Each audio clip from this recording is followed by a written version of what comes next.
Welcome to episode number 26 of the Ready for More podcast. And when you accept all of you, other things start to fall away. And there's so much freedom with that. And then they allow more of the joy to come in. And it's, to me, that is the fun part of witnessing that and helping them get there. Welcome to the Ready for More podcast, where we share success strategies and stories for women business owners, entrepreneurs who are ready for more for yourself and for your business. I'm your host, Heather Cameron, and I'm here to help you to discover your unique path to profitability and success so you can achieve your more on your own terms. Are you ready for more? You can find today's show notes and links at www.igniteyourmarket.com/readyformore. Welcome to the Ready for More podcast. My guest today is Nicole Burgess. Nicole is a licensed psychotherapist and introverted empowerment mentor to high-achieving and highly sensitive professional women. She helps them end the overwhelm and stressed-out cycle so that they can be more connected in relationships, thrive in life, and create harmony both professionally and personally. Nicole is an INFJ and an HSP herself and began her career as an accountant, then business analyst before heeding her calling as a psychotherapist and now empowerment coach. Nicole is on a mission to support and help all the visionary, creatives, nonconformists, and truth-sayers put down the mask of a good girl or people pleaser and embrace their strength as a highly sensitive without burning out in the hustles of self-worth. So thank you very much for joining me and welcome to the show. Thank you so much for having me on, Heather. I'm excited to be here. And that was so much stuff in your bio. It's going to be interesting to get to know you. I've been all over the place in my journey. which is what I love to bring to my listeners, is people who have diversity and tried things and have an interesting path to where they get to. That was your bio. Can you tell me a little bit about your current business and your expertise? Yeah, so I really have two businesses going on right now. I still do my therapy practice and one piece of my business, and then my other business is more of a empowerment coaching, and that is specifically for the high achieving and highly sensitive professional women who are really looking for they're doing really well professionally, but there may be some fears, worries, stressors that are still holding them back. And then they're finding out it's really like draining their energy on their personal life. And so it's helping them find that balance that truly works for them and their sensitivities, because there's a lot of strengths in their sensitivities, but sometimes that gets pushed away, and I'm helping them embrace that. Excellent. How did you come about? Like, as I read your bio, you went from beginning your career as accountant to where you are now. What led you through that transition? So when I was in my 20s, I wore that good girl mask. I followed a lot of what my parents wanted me to do, which was go the accounting path because it was, quote, safe. And you could make money in that. You could have stability in that. And I followed that path. I got my degree in that. I went into that. I was in the accounting world for at least 5 to 6 or 7 years, I believe it is. Then I just recognized that I'm like, oh my gosh, it's sucking my soul out. It is not for me. And so I started to go towards implementations for softwares within the same company that I was an accounting at. And that became more as a business analyst. So I got to travel around, do software implementations, do a lot of training, which I loved all of that as well. But that was a lot of travel. And again, it still wasn't really what I absolutely loved, which was more about working with people and the psychology of working with people. And so then I went back and got my master's and got licensed in California originally as a licensed psychotherapist or marriage and family therapist. And then I moved around the country a couple times. And now I'm back in Indiana, where I got my business started here. And then I had other women start to approach, like, I don't want to have a diagnosis. I don't want to do the therapy where we're really talking about past stuff. I want to work on where I am and where I'm going. And so my coaching practice was born. Wow, that's excellent. You and I have very parallel careers, except I started off as an engineer. Sweet. An engineer, then I moved to business management. I did a lot of presentations for customers and traveled all over the place. And that wasn't quite me, and led into, and I didn't get the psychotherapist, but I became an adult education and then became an executive coach. Yes. So that's from that analytical career into that more working with people and trying to figure out, help them to be the best that they can be. Yeah. And I think it's also really fun too that knowing both sides of the business, right? Both the corporate America kind of side or the corporate side, and then knowing the entrepreneurial side, that you can speak both languages because it is a little bit different for both of those fields. Absolutely. It's very different too when you're working for a salary and when you're working to pay yourself in your company. Yes. It's a very different experience. Good feeling. I remember the first time I got paid, it was like, I did this all by myself. Exactly. So going through that, but it is a very different feeling from that. And a lot of, I don't know if you run into this, but I run into a lot of people don't understand what I do. Mm-hmm. Mm-hmm. I get what an engineer does. I understand what you used to do, but what do you do now? And I don't understand it. So, Yes. For your psychotherapist, I'm sure people do understand that aspect of it. But. They do. Yeah, there's definitely more understanding of what a mental health professional does versus what a coach can do. And it's like part of the training as a psychotherapist really helps with being a coach because I know a lot of coaching programs actually pull from psychology. Mm-hmm. And so it's like I already have that training. I've been doing it for over a decade now. So I can pull from that easily. And so when I explain it to folks, it's more like we're looking forward, like where do you want to go? And sometimes it's like just changing habits. It's definitely changing mindsets, letting go of old beliefs, which is a little bit different than what you do in the therapy process so that you can, be all that you can be and find that potential that you're really wanting to tap into. Mm. I'd be curious because I talk to a lot of people who have moved from a corporate world to an entrepreneurial world, but not many who go from a corporate world to a medical world to an entrepreneurial world because there is a difference, I would think. There is, and it's funny, there's a lot of colleagues that I know who've kind of done similar paths. So they've gone from software engineers into psychotherapy to changing other paths. There's been folks who have started out as coaches and then went into psychotherapy. I know folks who have been teachers and done it. So it's, everybody kind of comes from a different vantage point. And I think there's so much, no matter where we've come from, to me, it's like we get to pull from those skills and that time to help us where we are now. And then that, again, like what we're talking about, is you're able to then support your clients that come to you with wherever they are, because it's like, oh yeah, you don't have to have that exact path, but knowing a little more about what their world is and knowing how to help guide them in that. So how is your, as you've gone through this growth or gone through this change, how has your passion evolved as a result of your steps through the business? So I know when I first started out as an entrepreneur, and again, this was more in the therapy realm, I used to work a lot with young kids, families, and things. And as I've grown as a therapist, as I've grown as a person, I love for really helping women so that we can help change the next generation. When women really embrace who they are and all their strengths and even our flaws, right? It's like embracing all of us. That helps the next generation of women, girls coming up, so that they're not, there's a lot of perfectionism that is out there that's going on. And the younger girls that I work with, there's a lot of struggling with that. And their identity becomes like, I have to do everything perfectly. So when I'm working with adult women who, especially when they have daughters, when they embrace their whole self, they're able then to role model that to their girls, which helps our world in the long run. So for me, I love watching the women that I work with really begin to shift that old belief, like I have to achieve X to know that I'm enough. I have to do X over here to be loved, to be accepted. And that all comes from within. And when you accept all of you, other things start to fall away. And there's so much freedom with that. And then they allow more of the joy to come in. And it's, to me, that is the fun part of witnessing that and helping them get there. Mm-hmm. And women are so powerful. And they, yes. Even when we were underserved, we were powerful in that they run our families. And I find I meet a lot of women who don't recognize their skills.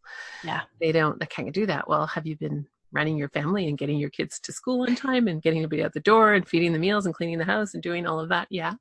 Well, then you're probably pretty good at organizing things and dealing with things that are changing quickly and all of that. Mm-hmm. And I think what you're talking about too is there's still a lot for moms that I want to say kind of against moms in the sense like they've got to be the perfect mom. They have to balance everything perfectly. They've got to always be, smiling and happy. And it's like, no, you're first and foremost, you're human. And so sometimes you're going to do some of those things really well and other times not. But like you're saying, it's embracing all these skills you do have. It's not about perfection. It's about progress. It's about acceptance. It's about moving forward. It's not getting stuck in I need to do this for the external validation. You're doing it for that internal validation.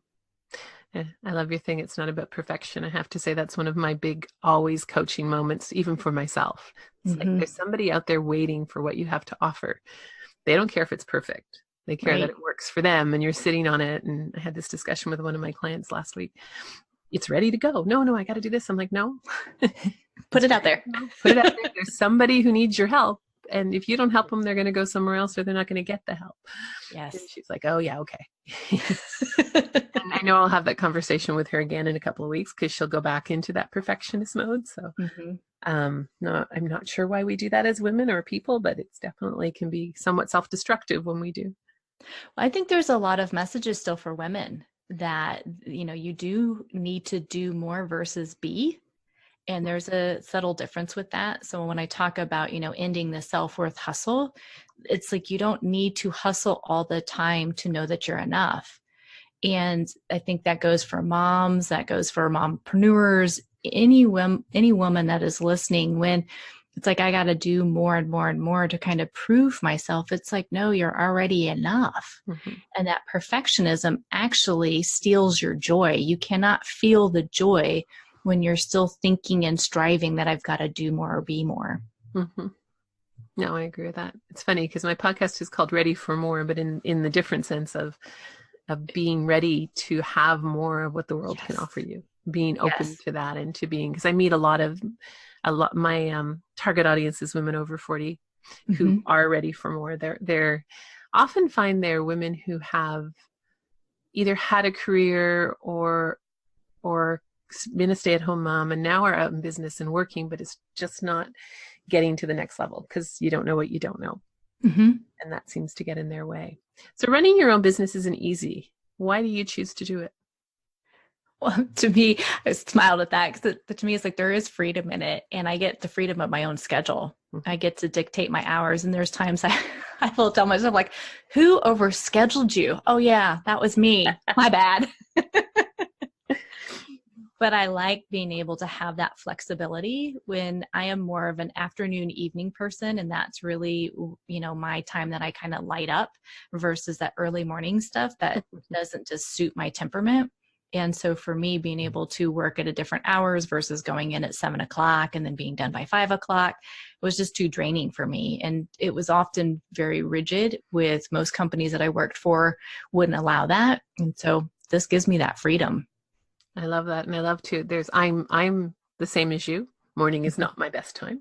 And it's funny because I often hear, particularly in the entrepreneurial world, the 7 best habits of successful entrepreneurs is they get up at 5 o'clock in the morning and they do X, Y, and Z. And I'm like, no. There are many of us entrepreneurs who don't get up at 5 o'clock in the morning and don't need to do this. Are just successful. And that's the fun part of an entrepreneur is to set your own hours and to have the flexibility associated with that as well. Well, and for highly sensitive folks, it's also kind of starting your day with more ease versus the pushing and the hurrying up and getting to go because that stresses your system. And so, it's like I don't get up at 5, but I get up around 7 or so, and I have my little morning rituals that I do, and it starts my day in this slow, stress-free space so that I can then work on my business after that and then start dealing and working with my clients. But getting up at 5, it's like, that's just not conducive. Not at all. Never has been in my life unless I had to catch a plane, which I do a lot of at one point in my life, but that was about the only time. What would you say is one of the most important things you've learned from your journey? To have people in your support system that truly encourage you. When you are taking leaps, you are stretching yourself, you are trying something new, having people around you like you can do it or give you helpful feedback versus their own fears coming up and that kind of gets in the way of support. I think that's been the biggest thing for me. I have a lot of colleagues and friends who they dream big And it's taking those small steps. And it's like, yeah, and if you fail, that's all right. Dust off, get going again. You've totally got this. That there's not like, oh, are you sure you want to do that?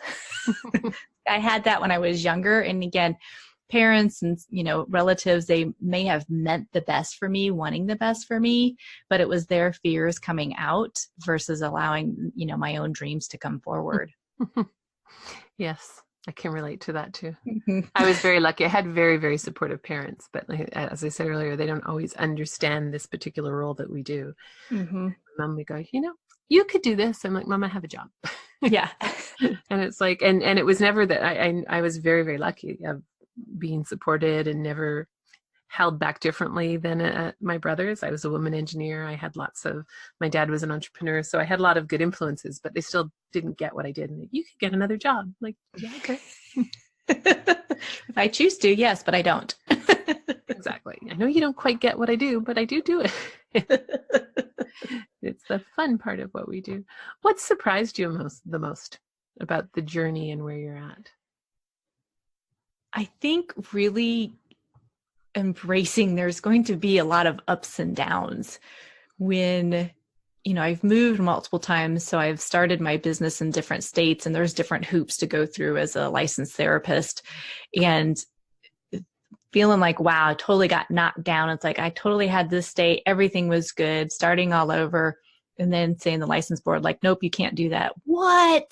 I'm not starting all over. So then moving again and doing different things. And it's the constant pivoting, but knowing that no matter what knocks you down, you just keep taking those small steps forward. And that really is the courage and the bravery that comes with it. And that your confidence level keeps growing, and you can learn, take those lessons, learn from those things can help you in all of this. So I think for me, the biggest piece of it really is it's like, wow, there are a lot of ups and downs, and that's how I got to where I am today, and grateful for that, even though in those moments it can be really difficult. Mm-hmm. What's been your biggest challenge? I think the biggest one really was as a licensed psychotherapist, moving to one state, and them originally saying, yeah, you've got this. And then getting to that state and saying, oh no, you've got to do all your hours over and do a whole different test. And so I've taken multiple tests for all the different states that I've been in because they're all slightly different. So I'm like, if you ever need help with that, as if you're a licensed therapist out there or a therapist going to be licensed in certain states, I can give you some tips on that. But I think that's been the biggest kind of learning thing is like, wow, even when you think you've kind of got the green light, there may be something else that tries to sidetrack you. And it's like, just keep moving. You've got it. Yeah. And that's really good advice, whether it's from a licensing point of view or anything. Yeah. Before we got on there, we were talking about me losing my computer and having a lockbox hit. So many things can sidetrack you. Yes. And I do have a number of clients who are in the medical profession. I'm in Canada, so our regulations are different. Yep. But they do face a different set of regulations and a different set of mentality when it comes to their profession and running it as a business. Mm-hmm. Yeah, I had one social worker who's like, I can't go into a company and advertise. I'm like, why can't you? Yeah. They feel very bound by their profession and by their colleges and by the rules that they're scared in some respects to do some things that they need to do just to grow their business. Yeah. And depending on what those rules and regulations are, sometimes there are legal rules and sometimes there are ethical rules. And so it is finding like, where are you allowed to advertise, where you're not, what are you allowed to say, what are you not allowed to say? And yeah, it can be frustrating at times. And that's one of those differences in running that regulated college run business versus a coaching business, which doesn't have those regulations as of yet. Correct. Yeah, as of yet, yes. I'm sure they'll come, and there's lots of different organizations that are trying to get there. But there's goods and bads, because not having the regulations doesn't kind of give you some rules to follow. So you have to create your own rules. So that can be an interesting part of it. How do you balance the two? Because you have very different environments in some respect. Yes and no. Again, it's because I've used a lot of coaching techniques within my business, my psychotherapy business. It's not a big stretch for me. I just know when I've got my coaching hat on, it's not about diagnosing. And people that come to me, they're in a very different frame of mind. So, it's just different in the sessions. It's just a very different feel for how I do my work and the people that show up. So yeah, I don't know how to explain it anything different than that. But for me, it's just a vastly different feel for this group over here does this specific thing, and this group over here does this thing over here. So I can keep it really easily separated in my mind and how I do my business. Well, that's important too, because I do speak to a number of people who do run two businesses. Some of them are very not related at all, and some of them are very closely related, and they don't always know how to do that. So it's a good thing to recognize what the differences are, so that you can run the businesses successfully and not confuse your audience. Yeah, the way I market my coaching is different than the way I market my psychotherapy, because again, there's just different regulations for psychotherapy versus the coaching and all of that. And it's more, within the state that I'm licensed for psychotherapy versus coaching, it's globally. Right. How much does your gut play in in your business success and where you are now? Oh, I think, that has played in from the very get-go, and it strengthened when I went back and I went to my master's program for psychotherapy.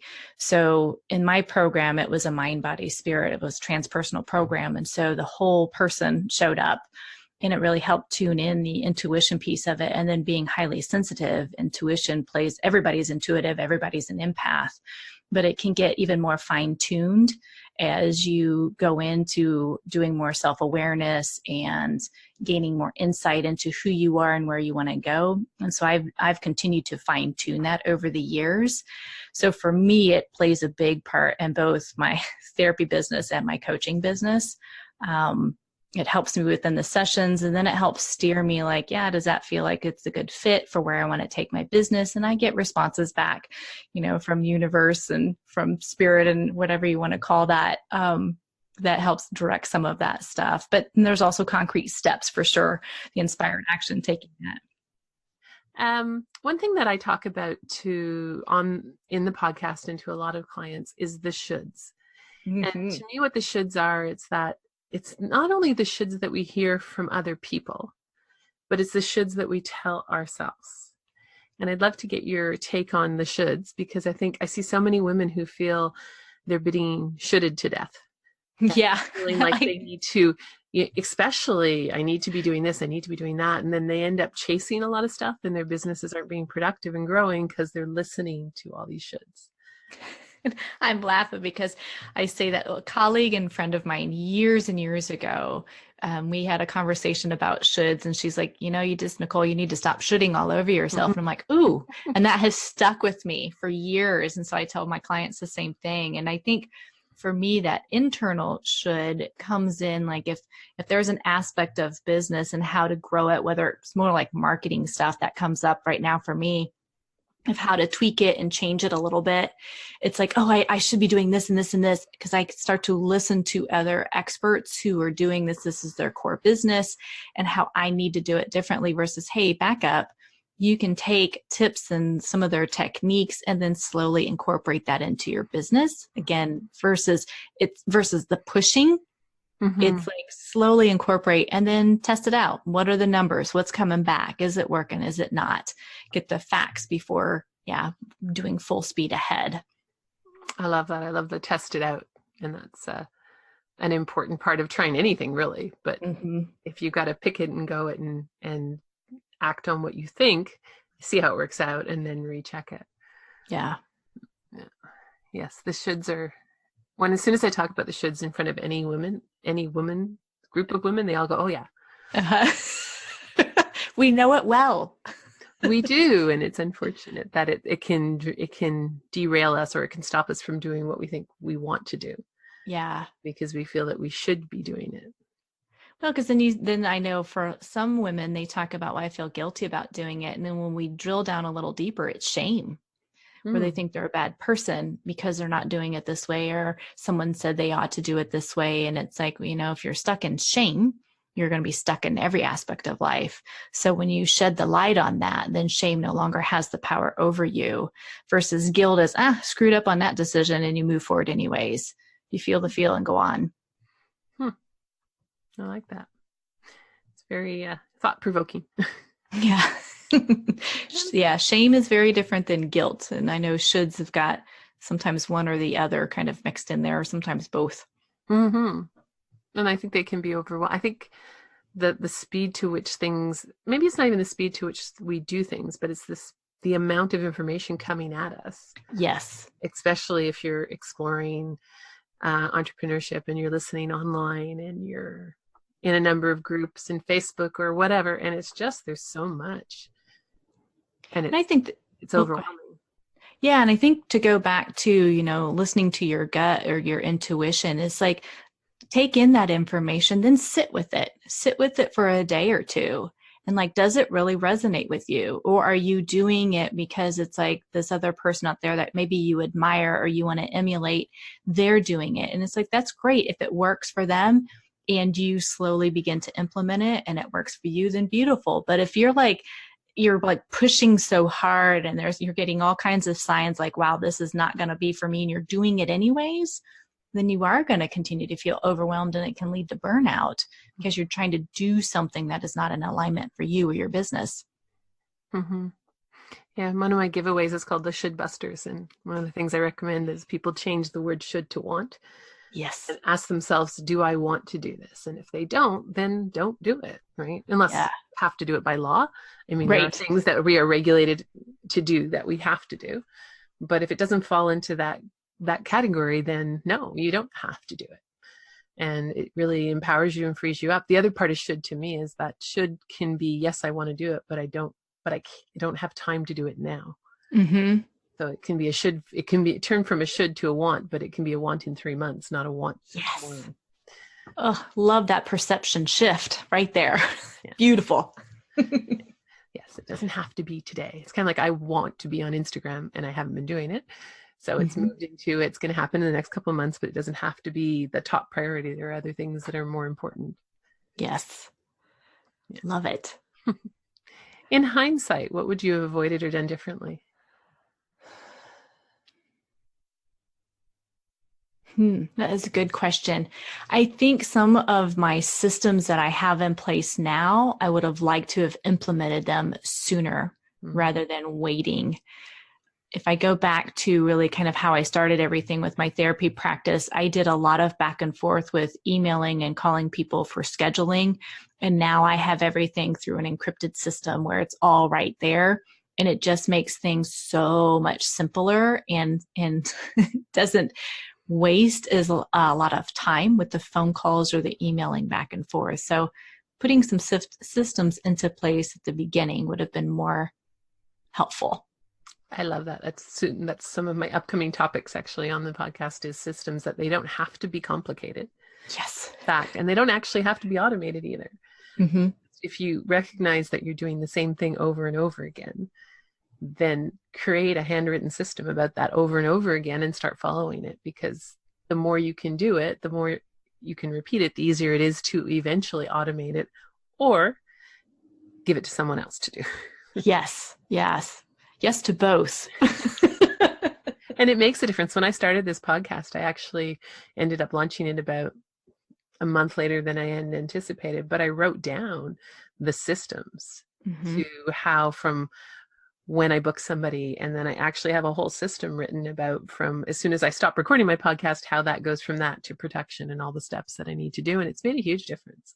Yeah.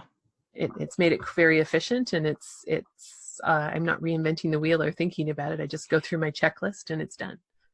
I think that's the biggest piece of it. What you just said there too, right? Is not having to rethink about it or like, oh, I just modified that. Oh, wait, was that the next step? It's like, it's right there. And then you don't have to put a lot of energy into it because you just follow that along. Yes. And that's exactly the value of doing it. So checklists and systems are a great way to move things along. In hindsight, would have you done anything differently or avoided doing anything? No, I've heard this question on, and I can't remember, somebody's podcast, probably a year or two ago, like, would you have changed something, a while back? And the person who was being interviewed said, no, because, this is how I got to where I am today. And I sat there with that response and I'm like, well, no, I would have changed this. But when they responded to it, I'm like, no, I actually resonate more with what they were saying, that I needed to go down the path that I was on, because if I tried to do it differently or at a different time, I wasn't ready for it, wasn't open to it. And so all the steps that I've been through and the turnarounds and the detours and getting back on track was exactly what I needed to go through to get to where I am today. So no, I wouldn't have changed anything. And I love that. And I think that's an important message for anybody who's listening to this, is that every step we take is a path and part of our learning process, failures or successes. Mm-hmm. As many as often here, there's no such thing as failures. It's just another way of learning. Yep. But we have to go through all those steps to get to our successes. Absolutely. How do you recharge your batteries? I think, and it comes into what you do, but there's so many women entrepreneurs I meet who just feel like they're on a treadmill, that they have to keep working, they have to never take a break, and they have to go, go, go, go, go. And that's not necessarily the best thing for us to be doing. No, because that leads to burnout. Mm-hmm. And especially for the highly sensitive women, you have to take breaks periodically throughout the day. And I think for anybody, it's a great idea to do that. But for HSPs, their ongoing stimulation of everything coming in, sometimes just taking a breath, stepping outside, closing your eyes and breathing in can help reduce that stimulation that's coming in. So for me, that's part of my morning ritual is, I get up in the morning, I read something that I want to read, whether it's business related, inspirational, whatever it is. I read for maybe 30 minutes. And then I meditate for sometimes 10, 15, 20 minutes. And then I start to do something that is more business related or take a walk. But that sets my day. And then it's also making sure you've set like a time of day, if possible. Like, this is when I'm going to end working. Because as entrepreneurs, we know we can work 24/7 if we really wanted to, but that becomes a workaholic. And so having breaks in between, or having an end time to say, I'm done and now I'm going to do this over here. And then I don't ever have my ringer on my phone. So I'm not trained like the experimental Pavlov's dogs where something beeps, tweets, burps, whatever. I am not trained to respond to that. It's when I choose to look at my phone, then I respond. That's like my podcast episode number 3 or 4 is Who's Ruling Your Life, You or Your Smartphone? Yes. It's exactly the same thing. It amazes me how many people jump out of their skin for their smartphone. Yeah. And when I first went into business, one of my clients was a mental hospital. And it was really interesting to watch because the doctors were really happy to turn off their phones. Yeah. They were like, I'm on call. I'm not on call here, have my phone. But the administration people didn't want to turn off their phones. Yep. And there's that sense of, I really noticed that sense of their self-worth attached to how often their phone rang. Yeah. How much they were in demand. I'm like, this is not quality of work or quality of life. You've got to detach yourself from that thing. So I'm all with you about turning off alerts and not being interrupted and all that. You mentioned HSP and it was in your bio. So can you give a little bit more about what that is? Yeah. That relates to women entrepreneurs? So the HSP, the highly sensitive people, is actually from Dr. Elaine Aron. She's been doing this research since the 90s. And there's 4 characteristics or 4 basically traits to it. HSPs make up about 20% of the world. And so the other 80% are non-HSPs. So it makes very difficult sometimes when it's like, well, wait a minute, let's do it this way because the majority of the world is not doing it the way we need it done. And so its depth of processing is one of it, meaning we feel things really deeply. And most of the time people, they don't like the suffering of others or animals, and they're about social justice. The O is the over-arousability, meaning you're easily overstimulated or overly aroused. It's part of how the brain is wired. There's emotional intensity, that you can become very emotionally responsive or reactive. You're very prone to strong and or negative affects, whereas non-sensitives, given that same situation, their emotions may not be as strong. And then the sensory sensitivities is really the processing of all the stimulation that comes in. And that can be, from clothing, temperatures, lights, smells. There's often all these subtle sensitivities or stimulations that are coming in that some people will recognize and a lot of people won't. But for those who are HSPs, that's part of it, of just like taking all that stuff in. So for me, I don't have as much as some people I know are really sensitive to smells. I'm not as much, but lighting can get me. So at the end of the day, when I'm at home, I have very little lights on because I've been out and about in the lights, or if there's harsh lights, that for me is just very hard for me to maintain that. And so I have a lot of very low lighting in my home. I know that you've matched it with, or your bio matches it with introversion. Is that common with it, or is it? 70% are introverts and 30% are extroverts. Okay. But the introversion and extroversion is just basically how do you recharge your battery? Mm-hmm. That's all that is. Mm-hmm. And then those other 4 letters that I had given were the INFJ, that's the Myers-Briggs. Yeah. Yeah. That I'm very familiar with. Yeah. And so that's more of a personality type of test, where this is more of a temperament. HSP is a temperament, okay, more than anything. Huh, interesting. I had not heard it before. I mean, I know my Myers-Briggs quite well, but interesting. Now you've got me thinking.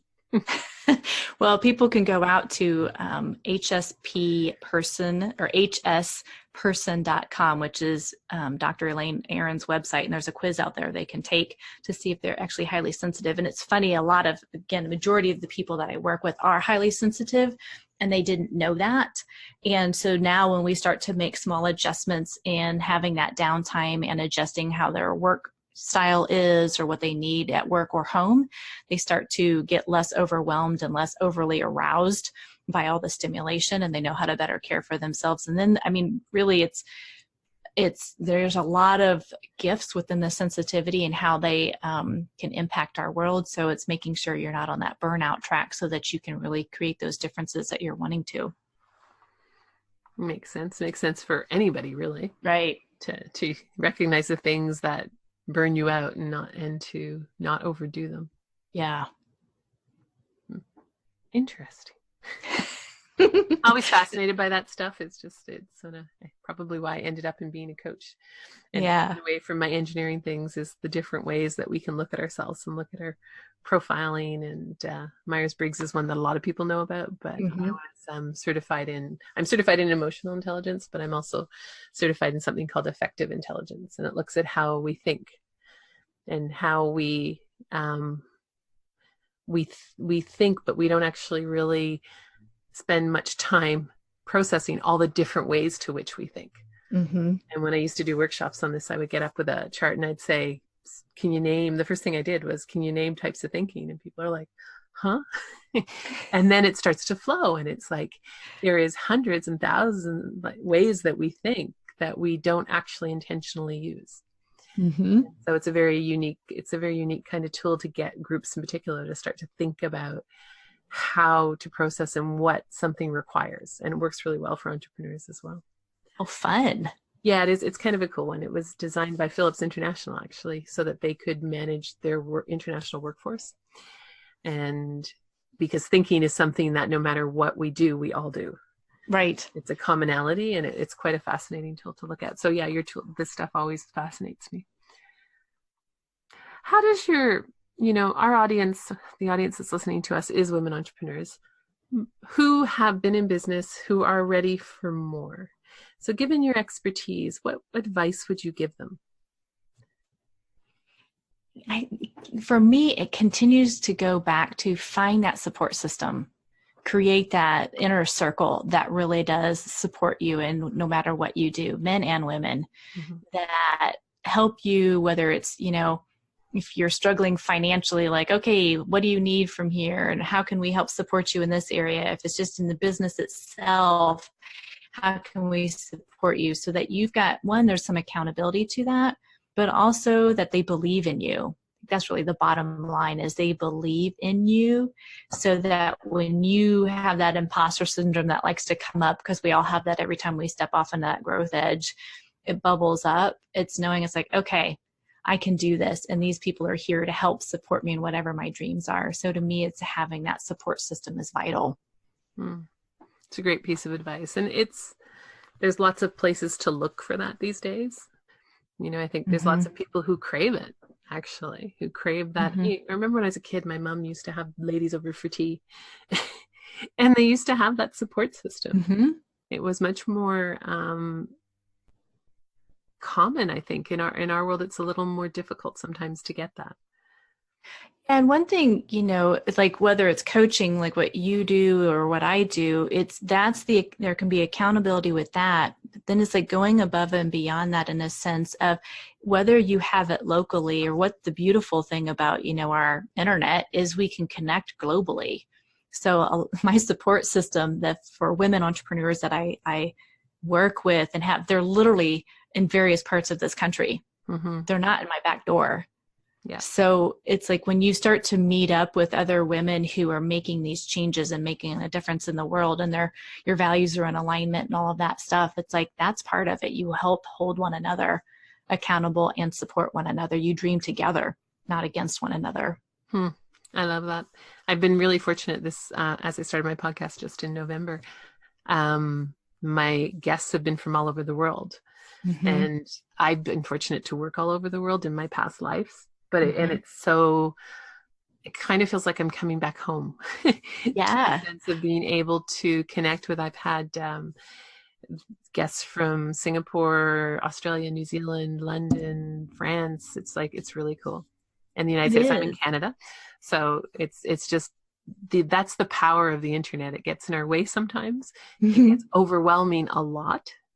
But there is a power in reaching out and going past the noise and finding those other common women. Yeah. And I think what you talked about too, your own personal path, that when you do travel globally, it, at least in my mind, it makes it like, it's like this huge, big world really becomes very small. Yes. And it is so fun to connect with people from all different cultures and walks of life. And it's just, to me, that's the education and that's the support to see what women are doing all over the place. So I love it. Yes. And it's interesting. I was very fortunate to live in Australia for a couple of years and work in Asia. Mm-hmm. And it was very different being the tall blonde woman in some Asian country. But I was the round-eyed person, which in an Asian culture is the concept. It was interesting because I was often received better than some of my peers who were men. And the reason was that they felt that if my company had invested in sending me to a foreign country, I must really know what I'm doing. Sweet. And yet I had an Asian woman who worked for me who wasn't well received.